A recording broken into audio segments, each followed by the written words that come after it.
Une question qu'on me pose souvent, et qui est une très bonne question d'ailleurs, c'est combien de temps il va me falloir pour aller mieux? Ou bien combien de temps il va me falloir en thérapie? Et en fait, il y a des très bonnes réponses à ça, et je vais essayer de vous les donner dans cette vidéo. Je m'appelle Azaï Juti, je suis psychologue clinicienne, et dans mes vidéos, je vous aide à mieux vous comprendre et mieux vous aimer.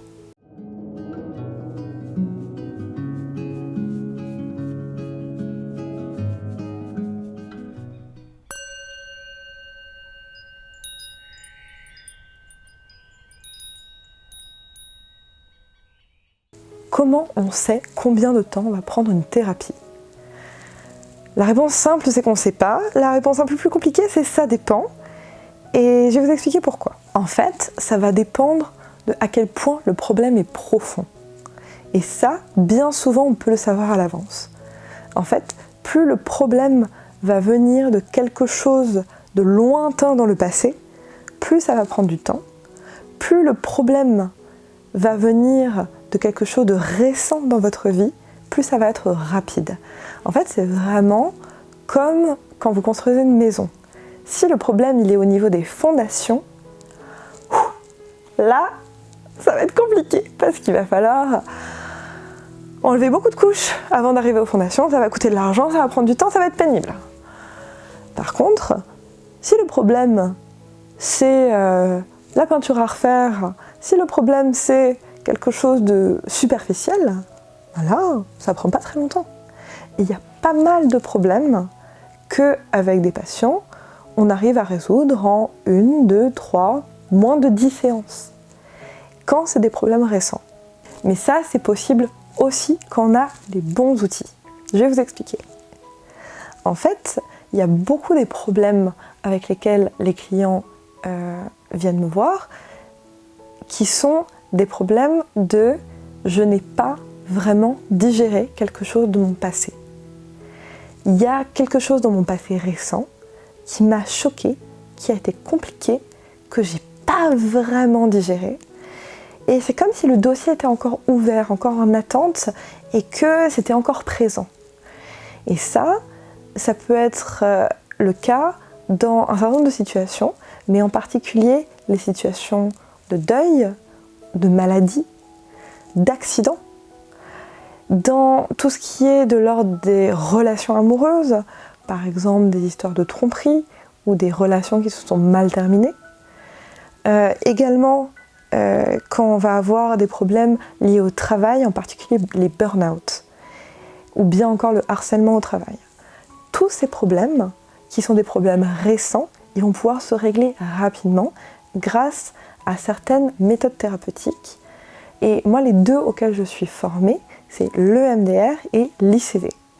Je ne vais pas rentrer en détail dans le fonctionnement de ces thérapies, mais ce que ces deux thérapies, elles permettent de faire, c'est de prendre ces moments du passé qui n'ont pas été digérés et de nous aider à les digérer, à traiter l'information que le cerveau n'a pas pu traiter. Pourquoi? Qu'est-ce qui se passe? En fait, quand on vit des choses très difficiles, quand on vit des choses qui sont trop brusques, trop intenses, où il y a trop d'émotions, peut-être que les choses se passent trop rapidement qu'on n'a pas le temps de prendre soin de nous dans ces situations, où il y a une accumulation de choses, où dans tous les cas on n'a pas le temps de digérer ce qui s'est passé, eh bien c'est comme si notre cerveau mettait toute cette période ou tout cet événement en attente de traitement. C'est-à-dire, c'est comme si c'est un dossier qui reste ouvert et qui n'a pas été traité, qui n'a pas été géré, et on ne l'a pas rangé dans le bon ordre, puis mis dans la catégorie des dossiers traités.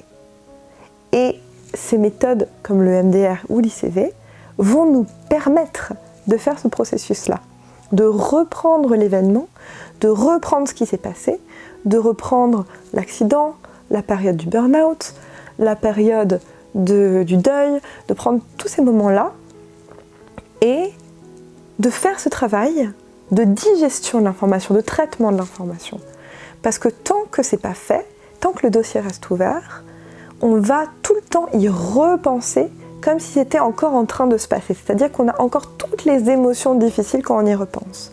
Le but du traitement de l'information, là où on veut arriver, C'est d'arriver à un moment où on peut repenser à tout ce qui s'est passé sans revivre des émotions négatives. C'est-à-dire que on y pense, on sait qu'à l'époque c'était difficile, mais quand on y pense maintenant, là ça va.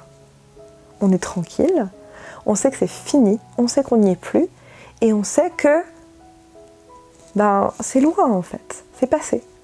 Même si c'était dur à l'époque.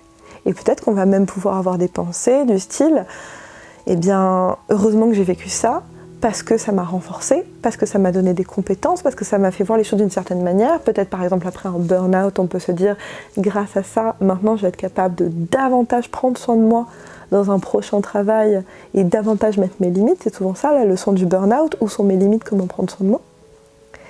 Et le fait d'avoir vraiment pris toutes les informations de la situation, on peut vraiment y repenser tranquillement et se dire à l'avenir je prendrai soin de moi, par exemple.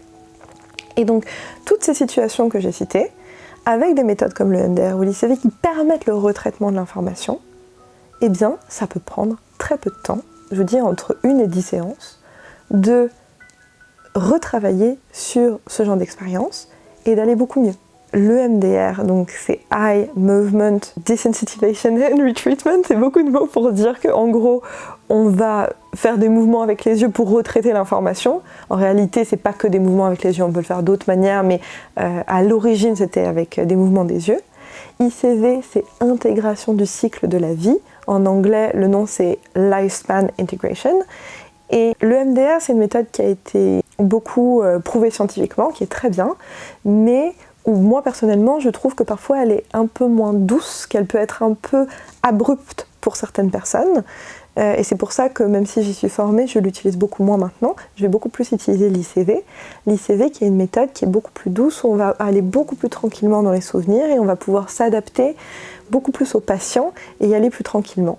Je ferai des vidéos à l'avenir pour vous expliquer ces méthodes, mais vous pouvez aussi aller chercher sur internet si ça vous intéresse.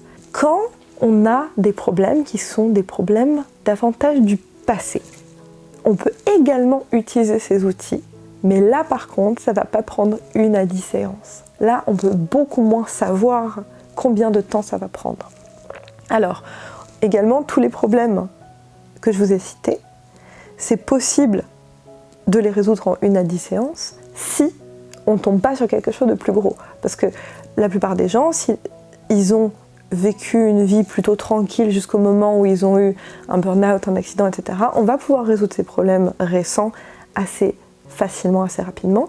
Mais si c'est quelqu'un qui a vécu déjà des choses difficiles dans le reste de sa vie, qui l'ont fragilisé, qui n'a pas beaucoup de ressources par rapport à ça, etc., peut-être que le burn-out, ça va le ramener à plein de choses de sa vie où en fait il a été très maltraité également dans d'autres domaines de sa vie, pas juste au travail, et peut-être que la maltraitance qu'il a pu vivre au travail, ça fait écho à une maltraitance qu'il a pu vivre pendant l'enfance, et puis avec des ex-compagnes, compagnons, etc. Et donc du coup, ça va être beaucoup plus difficile dans ce genre de situation de traiter juste le burn-out, parce que ça fait écho à plein de choses dans sa vie. Et qu'en fait, c'est les fondations de la maison qui là sont déjà atteintes. Et donc ça, c'est là qu'on rentre dans le royaume des thérapies longues, et des thérapies longues qui vont pouvoir durer de quelques mois à quelques années en fait. Et on va aller jusque où on a besoin d'aller pour que le patient puisse vraiment aller bien. Il y a plusieurs situations en fait pour les thérapies plus longues. En fait, souvent, les gens ils vont venir avec un mal-être, avec des symptômes, peut-être de l'angoisse, peut-être de la dépression, peut-être un mal-être général, mais ils vont pas forcément savoir d'où ça vient. Et quand on ne sait pas d'où ça vient, il y a des chances que ça vienne de un peu tout, de un peu tout l'environnement dans lequel on a grandi, de un peu toutes les choses qu'on a pu vivre.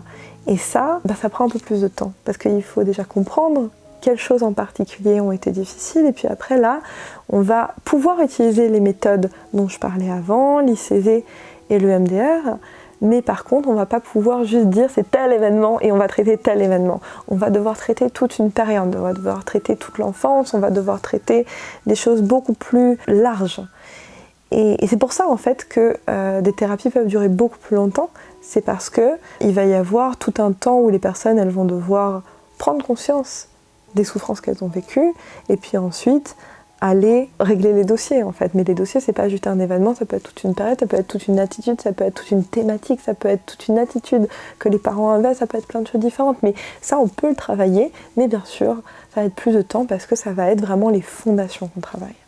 Et une troisième catégorie de durée, on va dire, parce que bon, les durées en thérapie, c'est aussi le temps qu'on veut y mettre, parce qu'on peut se dire, voilà, je sais que là, je pourrais travailler davantage, mais je vais suffisamment bien maintenant parce que, je ne sais pas, j'ai plus de symptômes, je vais un peu mieux, j'ai pas envie d'aller plus en profondeur, donc très bien, je pars et voilà. Ça dépend à quel point on veut aller profondément dans le changement et dans le mieux-être, mais il y a aussi un type de patient et un type de thérapie qui va prendre encore plus longtemps, c'est les personnes où il y a vraiment eu un trauma au niveau relationnel. Qu'est-ce que ça veut dire un trauma relationnel? Ça veut dire que la personne, dans ses relations premières, donc souvent avec les parents, il y a eu une rupture de la relation et une rupture du lien de confiance. Quand on a grandi avec l'idée qu'on s'en rende compte ou pas d'ailleurs, on peut faire confiance à personne. Il n'y a personne qui est vraiment dans notre camp. On est un peu tout le temps seul. On est un peu tout le temps seul face au monde. Et on doit se battre pour y arriver, et de toute façon, il faut toujours un peu se méfier parce qu'on ne sait jamais vraiment ce que les gens nous veulent. Et bien là, ça va être très difficile de créer ce qu'on appelle l'alliance thérapeutique avec le thérapeute. Il y a des gens pour qui ça va être beaucoup plus simple parce qu'ils ont vécu des relations dans leur vie où faire confiance c'est plutôt tranquille. Ils ont plutôt eu autour d'eux des personnes qui leur ont montré que oui, on peut s'appuyer sur les autres, que oui, on peut avoir des rapports simples avec les gens. Et là, en thérapie, ils vont juste venir me voir, me dire j'ai besoin de ça, et puis on va pouvoir faire ce travail, et puis ça va aller. Quand les gens ont beaucoup d'anxiété autour du problème de la confiance, quand les gens ont beaucoup de méfiance qui sont très tendus par rapport à ça, il va y avoir toute une première phase de thérapie qui va être simplement créer un lien de confiance, montrer aux patients qu'on leur veut pas de mal, montrer aux patients qu'on ne va pas les lâcher, montrer aux patients que s'ils nous testent, on est encore là, qu'on ne va pas les laisser nous faire du mal, mais que nous, on ne leur fera pas de mal non plus. Et tout ça, ça demande toute une danse avec le patient qui va prendre du temps, et avant d'avoir acquis la confiance du patient, ou en tout cas de l'avoir mérité, parce qu'en fait, les patients qui ont vécu beaucoup de ruptures dans la confiance, ils ont raison de faire ça. Ils ont raison de se protéger, parce que comme c'est une blessure qu'ils ont, s'ils se font trahir, s'ils se font abandonner, s'ils se font juger, ça va être encore pire pour eux que pour des patients qui n'ont pas ces blessures. Donc ils font bien de ne pas donner leur confiance à n'importe qui et à tester un peu les thérapeutes pour voir s'ils testent, est-ce que ça tient? Est-ce que le thérapeute, il va se retourner contre moi si je lui parle durement? Est-ce que le thérapeute, il va me lâcher si je suis un peu pénible? Est-ce que le thérapeute, il va rester bienveillant quand je suis un peu agressif? Et donc il y a toute cette danse qui va se faire entre patient et thérapeute, souvent inconsciemment de la part du patient, où il va y avoir cette construction de la confiance. Et c'est pas avant que la confiance soit vraiment construite que le patient va pouvoir s'ouvrir, va pouvoir se rendre vulnérable, parce que pour guérir, pour aller mieux, il faut d'une certaine manière s'ouvrir à être vulnérable pour regarder nos blessures et les guérir. C'est vraiment ce processus-là en fait.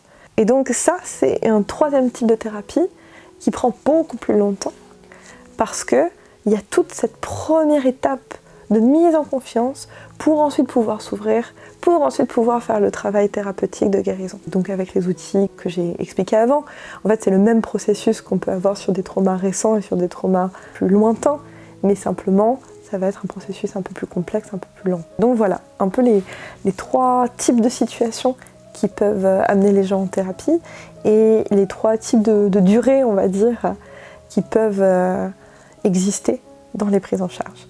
Donc voilà, j'espère que ça vous a donné plus de clarté sur le processus thérapeutique et je vous dis à une prochaine fois. Au revoir.